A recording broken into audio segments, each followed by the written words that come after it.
Mga kababayan, humihingi ako ng paumanhin. Patawad kung tinulungan ko mahalal si BBM bilang Pangulo ng ating bansa.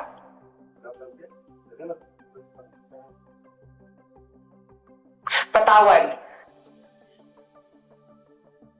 kung hanggang ngayon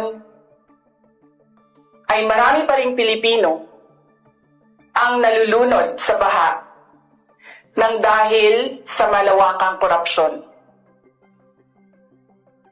Patawad kung lantaran ang pang-aabuso ng ating mga institusyon para sa pansariling interes ng mga politiko. Patawad kung patuloy ang pagtaas ng presyo ng mga pangunahing bilihin habang nananatiling kapos ang kita ng bawat pamilya. Patawad kung wala man lang tayong tunay na seguridad sa pagkain.